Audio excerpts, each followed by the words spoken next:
নিজের জীবন দিয়ে দেশের মানুষকে বাঁচিয়ে দেওয়া পাইলট আসিম জাওয়াদের পরিবারে বইছে শোকের মাতম। ছেলেকে হারিয়ে পাগল প্রায় মা নীলুফা খানম। বারবার তিনি মূর্ছা যাচ্ছেন। বাবার দু চোখের পানি যেন থামছেই না। অন্যদিকে তার স্ত্রী তখন বাক্রুদ্ধ। দেশের জন্য জীবন বিলিয়ে দেওয়া বৈমানিকের পরিবারের এমন অবস্থা দেখে চোখের পানি ঝরাচ্ছেন দেশের কোটি কোটি মানুষ। স্বজনরা জানান, জাওয়াদের গ্রামের বাড়ি মানিকগঞ্জের সাটুরিয়া উপজেলার গোপালপুর গ্রামে। চাকরির কারণে জাওয়াদ তার স্ত্রী অন্তরা, 6 বছর বয়সের মেয়ে আয়জা ও 1 বছরের ছেলেকে নিয়ে চট্টগ্রামে বসবাস করতেন। মানিকগঞ্জ শহরের পশ্চিম দাসরা পৌরভূমি অফিসের সামনের গোল্ডেন টাওয়ারের 7 তলায় জাওয়াদের মা নীলুফা আক্তার খানমের কান্নায় সেখানকার আকাশ বাতাস ভারী হয়ে উঠেছে। বিলাপ করে জাওয়াদের মা বলছেন, আমার ছেলে প্রতিদিন সকালে ফোন করে, কিন্তু আজ এখন পর্যন্ত ফোন করেনি। কখন আসবে জাওয়াদের ফোন? আমি আছি অথচ আমার ছেলে নেই, এটি কেমন কথা? আমাকে মাটি দেবে আমার ছেলে, আর এখন আমাকেই তাকে মাটি দিতে হবে। এই আহাজারি কোনোভাবেই সামাল দিতে পারছেন না প্রতিবেশী এবং আত্মীয়রা। এতে পুরো এলাকায় শোকের ছায়া নেমে এসেছে। পাইলট আসিম জাওয়াদের বাবা আমানুল্লাহ পেশা একজন ডাক্তার। তিনি নবীনগর এলাকায় একটি বেসরকারি কারখানায় কর্মরত রয়েছেন। ছেলেকে হারিয়ে বাবার চোখের পানি যেন থামছেই না। অন্যদিকে পরিবারের একমাত্র সন্তানকে হারিয়ে মা বারবার অজ্ঞান হচ্ছেন। জাওয়াদের খালাতো ভাই জানান, 2008 সালে বাংলাদেশ এয়ারফোর্স একাডেমিতে যোগদান করেন আসিম জাওয়াদ। পরবর্তীতে 2011 সালে তিনি বিমান বাহিনীতে অফিসার হিসেবে কমিশন লাভ করেন। জাওয়াদের 6 বছরের এক কন্যা সন্তান ও 1 বছর বয়সী এক পুত্র সন্তান রয়েছে।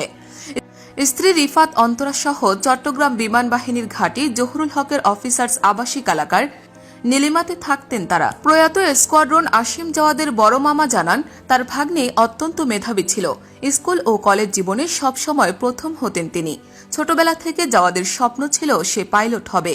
স্বপ্ন পূরণ হয়ে পাইলটও হয়েছিল, কিন্তু সেটি ছিল অল্প সময়ের জন্য।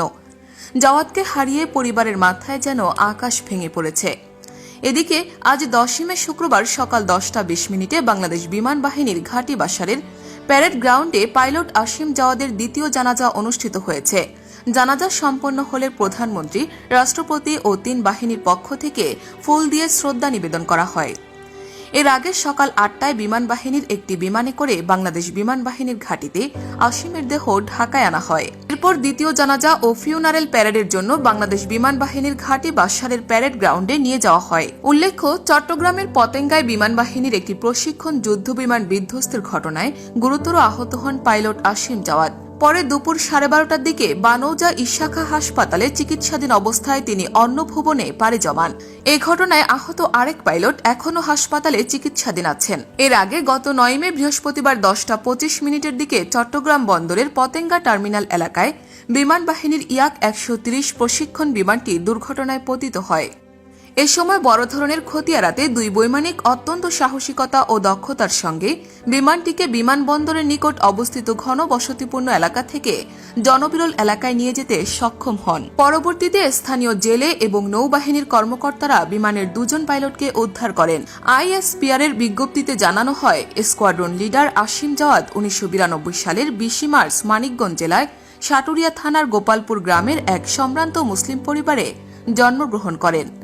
তিনি 2007 সালে সাভার ক্যান্টনমেন্ট পাবলিক স্কুল থেকে এসএসসি, 2009 সালে সাভার ক্যান্টনমেন্ট পাবলিক কলেজ থেকে এইচএসসি এবং 2012 সালে বাংলাদেশ ইউনিভার্সিটি অব প্রফেশনালস থেকে বিএসসি এরো পাশ করেন। 2010 সালের 10 জানুয়ারি তিনি বাংলাদেশ বিমান বাহিনীতে যোগদান করেন এবং 2011 সালের 1 ডিসেম্বর ক্যাডেটদের জন্য সর্বোচ্চ সম্মান সোর্ড অব অনার প্রাপ্তি সহ জিডিপি শাখায় কমিশন লাভ করেন। চাকরিকালীন সময়ে তিনি বিমান বাহিনীর বিভিন্ন ঘাঁটি ও ইউনিটে গুরুত্বপূর্ণ পদে নিয়োজিত ছিলেন।